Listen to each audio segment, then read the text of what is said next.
sahabat Nabi yang satu ini tubuhnya dipotong-potong oleh Nabi palsu Musailamah Al-Kadzab demi keimanannya kepada Rasulullah Shallallahu Alaihi Wasallam.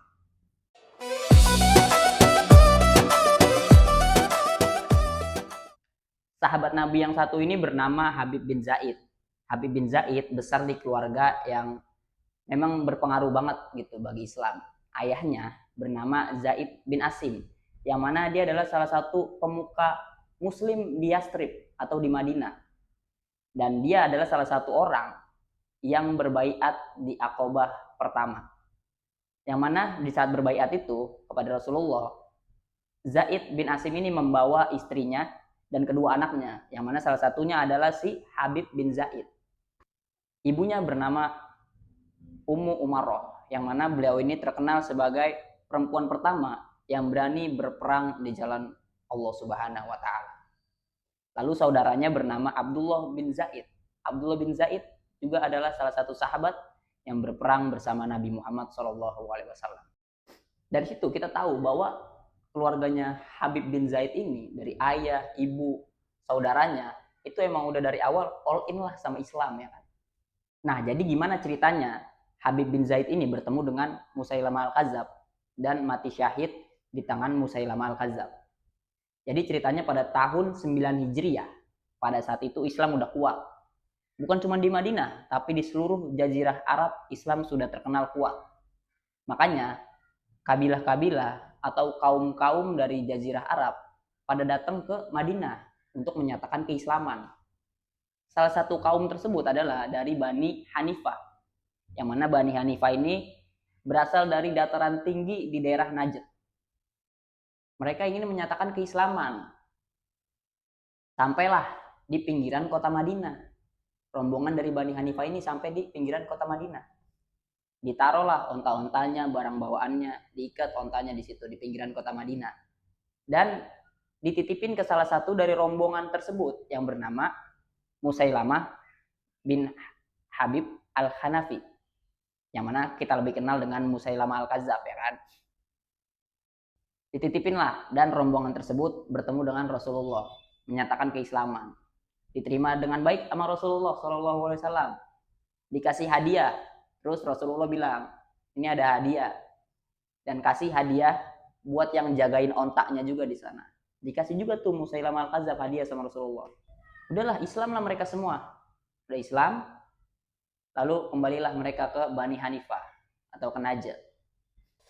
Pas baru sampai di Najd, si Musailamah Al-Kadzab ini berdiri di depan kaum Bani Hanifah. Berdiri dan dia mengaku sebagai nabi. Dia bilang gini, sekarang aku adalah nabi, diutus untuk Bani Hanifah, sebagaimana Nabi Muhammad diutus untuk kaum Quraisy. Lah, mas-mas ini ya aneh-aneh aja. Dia kan tadi baru buat masuk Islam, itu juga dia kagak ketemu Rasulullah, tahu?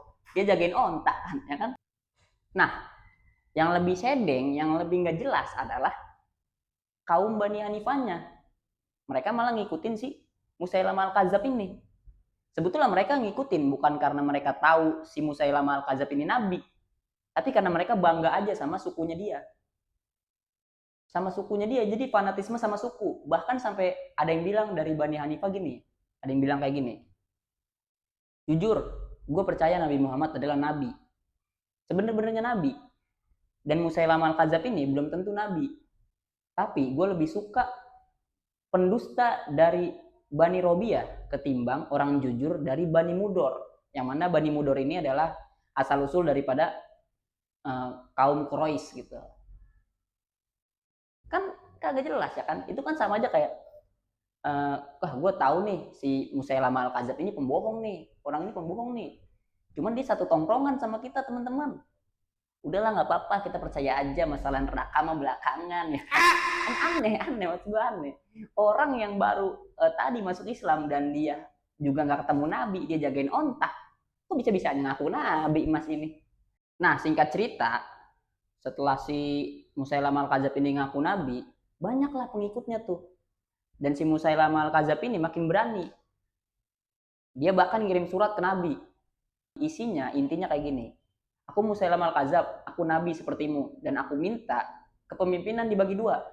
Jadi dia untuk Bani Hanifah, Nabi Muhammad untuk Bani Quraisy. Dan si Musailamah Al-Kadzab ini bilang, janganlah Nabi Muhammad melampaui batas. Jadi semuanya diambil, jangan, kata dia. Lah, si penjaga onta ini berani-berani banget ya.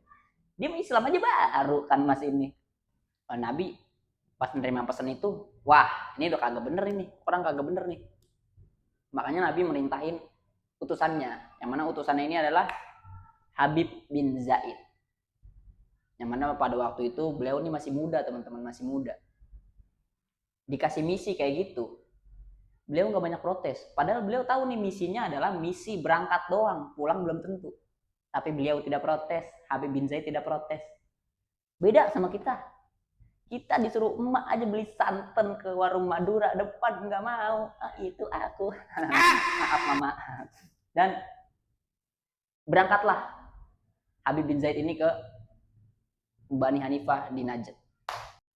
Sampailah Habib bin Zaid ini ke Najd, ke Bani Hanifah. Bertemulah dengan Musailamah Al-Kadzab. Dikasih surat dari Rasulullah ke Musailamah. Musailamah baca suratnya. Pokoknya inti suratnya adalah Nabi Muhammad memperingati Musailamah Al-Kadzab. Kalau lu tuh pendusta gitu, lu tuh pendusta, jangan main-main. Terus habis Musailamah Al-Kadzab baca itu, marah. Terus nyuruh kaumnya buat nangkep si Habib bin Zaid ini. Tangkep, ikat dia, masukin ke penjara. Keesokan harinya Habib bin Zaid ini dibawa ke hadapan majelis besar gitu, kayak perkumpulan Bani Hanifah gitu, banyak perkumpulan Bani Hanifah. Dipanggil sama Musailamah Al-Kadzab. Sambil tangannya diikat, dia di tengah-tengah kerumunan gitu. Ditanya sama Musailamah Al-Kadzab, Habib, apakah kamu bersaksi bahwa Nabi Muhammad adalah utusan Allah? Terus si Habib jawab, aku bersaksi, sungguh Nabi Muhammad adalah utusan Allah. Ditanya lagi sama Musailamah, lalu apakah kamu bersaksi bahwa aku Musailamah adalah utusan Allah? Dijawab lagi sama Habib bin Zaid, telingaku tuli, aku tidak bisa mendengar apa yang kamu katakan. Marah dong si Musailamah Al-Kadzab ini. Marah Musailamah denger gitu. Soalnya Musailamah tahu bahwa si Habib ini mah nggak tuli, dia pura-pura aja. Terus Musailamah Al-Kadzab ini nyuruh kaumnya buat motong satu bagian tubuh Habib bin Zaid. Akhirnya dipotong. Ditanya lagi Habib bin Zaid, Habib bin Zaid, apakah kamu bersaksi bahwa Nabi Muhammad adalah utusan Allah? Ya, aku bersaksi bahwa Nabi Muhammad adalah utusan Allah. Ditanya lagi, apakah kamu bersaksi bahwa aku Musailamah ini adalah utusan Allah? Habib bilang lagi, telingaku tuli, aku tidak bisa mendengar apa yang kamu katakan. Tambah marah si mas-mas penjaga onta ini ya kan. Nyuruh lagi algojonya, sekarang potong lagi satu bagian tubuh si Habib bin Zaid ini. Udah dipotong, ditanya lagi, Habib bin Zaid, apakah kamu bersaksi bahwa Nabi Muhammad adalah utusan Allah? Ya, aku bersaksi bahwa Nabi Muhammad adalah utusan Allah. Terus ditanya lagi, lalu apakah kamu bersaksi bahwa aku Musailamah adalah utusan Allah? Jawab, telingaku tuli, aku tidak bisa mendengar apa yang kamu katakan. Marah loh si penjaga onta itu. Akhirnya dipotong, setiap pertanyaan selalu berulang-ulang sampai dipotong-dipotong, terus tubuhnya Habib bin Zaid dipotong-potong terus, sampai akhirnya Habib bin Zaid syahid di jalan Allah. Sampai akhirnya ruhnya meninggalkan badan. Dan di buku itu diceritakan tubuhnya Habib bin Zaid ini dipotong sampai menyisakan setengah tubuh. Bayangin dipotong setengah tubuh. Setiap pertanyaan dipotong sampai sisa setengah tubuh.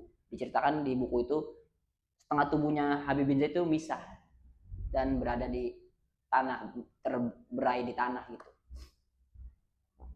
Kabar kematian Habib bin Zaid ini terdengar dan sampai kepada ibunya, Ummu Umarah, dan ibunya menyikapi hal tersebut dengan sabar dan penuh keyakinan bahwasannya apa-apa yang dilakukan oleh musuh Allah akan mendapatkan balasan yang setimpal. Dan benar aja, seperti yang kita ketahui bahwasannya Musailamah Al-Kadzab mati dalam perang Yamamah, yang mana perang tersebut dipimpin oleh Khalid bin Walid, salah satu sahabat Nabi yang tidak pernah kalah dalam perang. Dan pembelajaran yang bisa gue ambil dari cerita Habib bin Zaid ini adalah, yang pertama, kalau cuman jagain onta jangan ngaku nabi. Aneh, terlalu aneh mas. terlalu aneh. Pelajaran kedua yang gue dapat adalah sebagai pemuda kita harus berani berjuang di jalan Allah Subhanahu Wa Taala. Contohnya tadi Habib bin Zaid, yang mana dia disuruh oleh Nabi untuk mengantarkan pesan, yang mana misi itu sebetulnya adalah misi yang berangkat doang, pulang mah belum tentu, teman-teman, belum tentu selamat. Tapi Habib bin Zaid berani, nggak banyak protes sama Rasul, disuruh berangkat dia.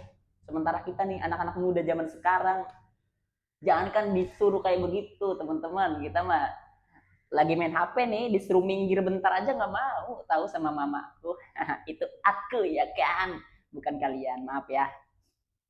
Dan pelajaran ketiga yang bisa gue ambil adalah kita harus mempertahankan iman kita kepada Allah Subhanahu Wa Taala, kepada Nabi Muhammad SAW, ya dengan sebaik-baiknya.